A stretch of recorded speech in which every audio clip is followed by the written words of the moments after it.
just got to Europe, to Brussels specifically, and I am super excited to try all the European desserts and all the confectionery and all the chocolate that Belgium has to offer. We're going to be also learning about the quality, the authenticity, and the safety of these products.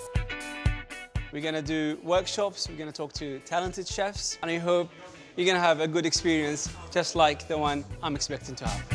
All our products that we get inside of the house that are being delivered to us are all controlled, which means they're totally traceable to the source. We have the tarts we just made with fresh flour from Belgium too. We're trying to source as much local as we actually can.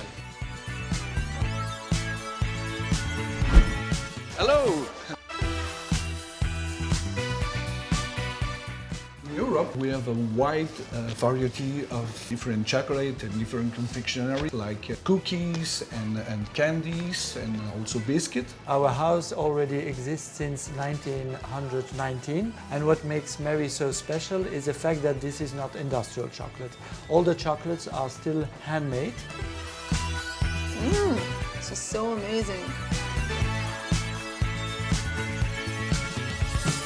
You have to know that all the ingredients we use to make our chocolates are best quality, came from different countries of Europe. We have also different sweeties like those fruit jelly.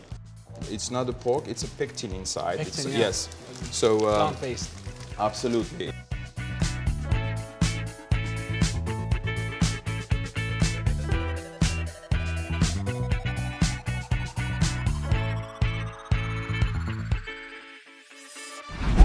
Hiya. Hello. Nice to meet you. Hi, nice to meet you.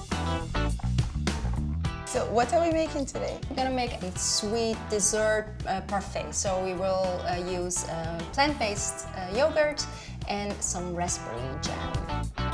In the European Union, we have a great tradition of growing cereals. It's traceable, it's farm to fork, so we know where it comes from, we know that it's high quality, and we like to use that in our kitchen.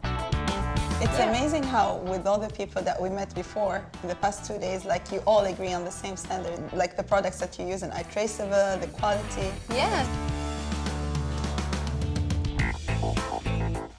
I can have this every day.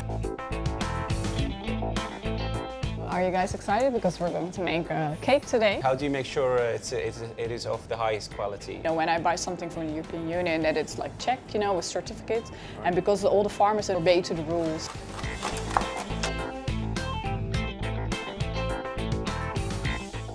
So how long have you been doing this? And so we're doing this for more than 5 years, but there's actually a really long tradition in the European Union of confectionery and making cakes. We're also focusing a lot on innovation. So like it actually sets the base, the traditional knowledge that we have for future trends. So it's nice that you're keeping up with the new trends or the certain trends. We're making new traditions. Yeah. True.